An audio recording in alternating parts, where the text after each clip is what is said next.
Les forces armées de la République démocratique du Congo sont sur différents fronts en territoire de Rutshuru afin de récupérer les zones qu'occupent les terroristes du M23. Après une réorganisation sous le commandement du général-major Chico, chef d'état-major général adjoint chargé des opérations et son staff, les forces régulières utilisent tout l'arsenal à leur possession pour obtenir les résultats attendus. L'armement lourd, les pick-up, le char, les drones, bref, toute arme qu'elle possède est sur le front sud et nord. Des causeries morales sont régulières pour remettre le moral au front, tant sur les positions situées au sein du parc national de Virunga que celles localisées entre Kibumba et Rugari.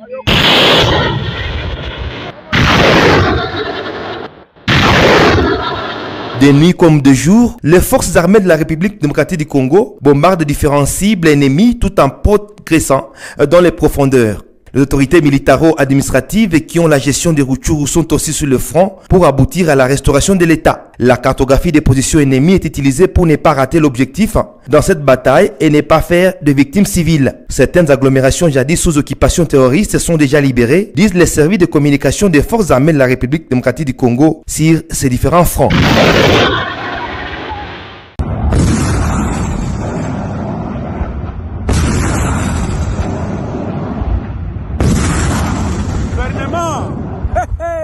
Béton à béton.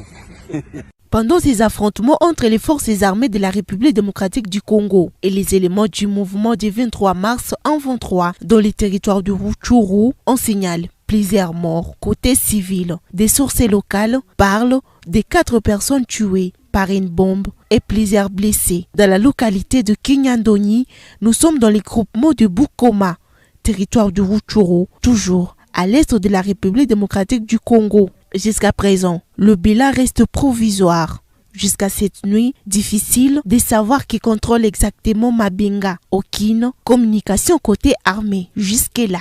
Pendant ces affrontements, la ligne électrique de Virunga entre la centrale de Goma a été coupée par des bombardements de ce vendredi. Une question qui a été résolue plus rapidement par Virunga Énergie. Des sources sur place renseignent également que le 1-23 s'est mis à creuser des tranchées de communication d'une frondaise de plus de 2 mètres à Rutshuru Centre, Nyongera, ainsi que dans toutes les autres positions jugées importantes afin de mettre à l'abri d'éventuelles frappes aériennes des forces armées de la RDC. Entre-temps, la situation reste tendue dans les groupements de Rugari sur la route nationale numéro 2. Pendant ces temps, des mouvements de population de la localité de Kaunga dans les groupements de Bukoma ont été signalés la journée de ce vendredi. Ces populations fuient la reprise des combats en cours entre les forces armées de la RDC et les éléments du 23 entre Kaunga et Mabenga au nord de Kiwanja. Pour cette question, la population du Nord Kivu encourage sincèrement les forces armées de la RDC qui se battent avec détermination de reprendre le contrôle de toutes les positions occupées par les éléments du 23. C'est depuis la matinée de ce vendredi que les forces armées de la République démocratique du Congo ont lancé des opérations offensives contre presque toutes les positions du 23. Le 23 a tenté de couper les pots des Mabenga dans les buts d'empêcher tout renfort des forces armées de la RDC pour venir en appui aux unités FARDC dans la zone afin de libérer Kiwanja et Rutshuru Centre du côté des Rugari. Les forces armées de la RDC, très motivées sur les lignes de front, progressent pour tenter de reprendre aussi Rumangabo. Comme les affrontements se poursuivent à l'est de la République démocratique du Congo, dans les territoires de Rutshuru, jusqu'à présent, difficile d'établir les bilans de ces nouveaux affrontements entre les forces armées de la RDC et les éléments du mouvement du 23 mars. Et pendant ces temps, plus de 10 000 ménages de déplacés qui en tirent des conditions de vie très difficiles à Kaina et Kanyabayonga. Nous sommes au Nord Kivu, à l'est de la RDC. Ces déplacés venus du territoire de Rutshuru de la province du Nord Kivu mènent une vie difficile à Kanyabayonga et Kaina, au sud du territoire de Lubero. Viennent de passer du jour à la belle étoile. Entre-temps, les familles d'accueil se sentent très débordées. La taille de certains ménages varie entre 30 et 40 personnes.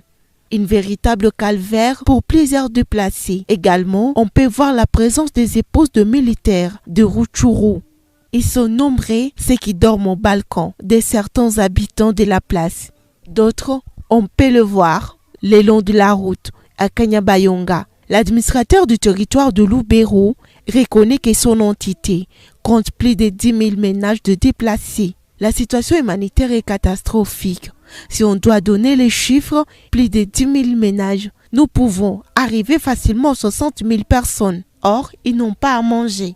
Des nouveaux déplacements s'observent depuis la matinée de ce vendredi sur l'axe Kaunga-Mabenga. Sur la route nationale numéro 2, nous sommes dans les territoires de Rutshuru pendant les affrontements entre les forces armées de la RDC et les mouvements du 23 mars. Il s'agit de la conséquence de nouveaux affrontements entre les forces armées de la République démocratique du Congo, FARDC, M23. Plusieurs sources de la zone occupée par les rebelles indiquent que des détonations d'armées lourdes et légères se font toujours entendre dans cette partie de la province du Nord Kivu.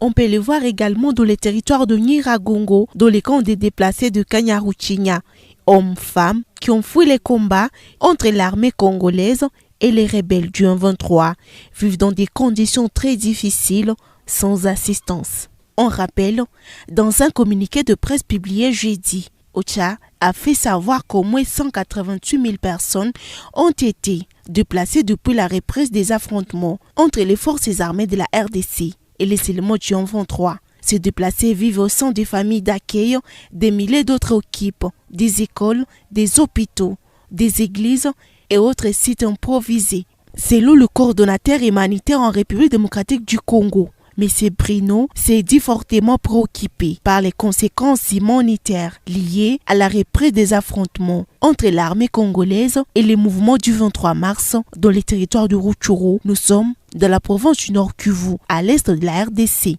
Ces communiqués indiquent que les acteurs humanitaires sont en train de travailler avec les autorités provinciales pour identifier des sites et les personnes déplacées. Pour finir, c'est depuis la matinée de ce vendredi 11 novembre que les forces armées de la République démocratique du Congo ont lancé les hostilités sur plusieurs positions des éléments du 1-23.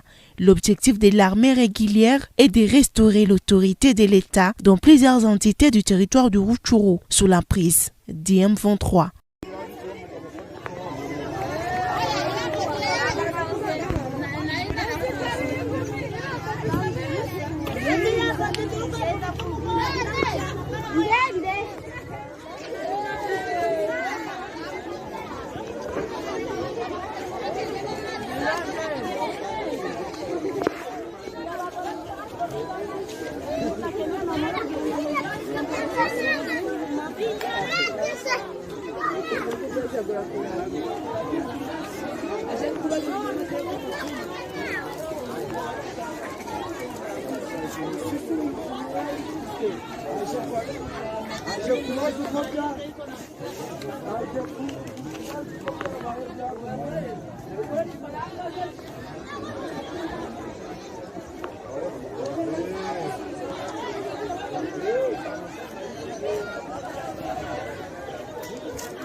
National Félix Antoine Tshisekedi Tshilombo a, dans un souci de préserver la cohésion nationale, reçu tour à tour à la Cité de l'Union africaine les représentants des communautés Hutu et Tutsi, parmi lesquels des sénateurs et députés nationaux et provinciaux.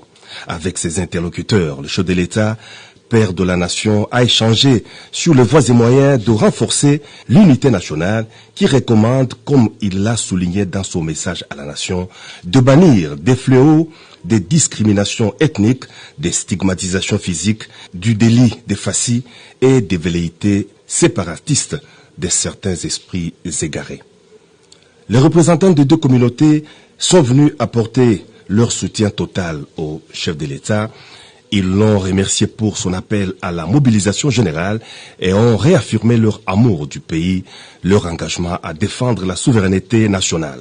Les notables Hutus ont vivement salué l'engagement et la détermination du président de la République dans la recherche des solutions de restaurer la paix dans l'est du pays. Les représentants de la communauté Tutsi ont pour leur part condamné ceux parmi eux qui ont pris les armes contre la patrie. Ils ont dénoncé l'amalgame fait entre Tutsi congolais et les terroristes du M23. Ils se disent fidèles à leur pays, la RDC, et rejettent les manipulations du Rwanda qui imposent une guerre injuste à la République démocratique du Congo.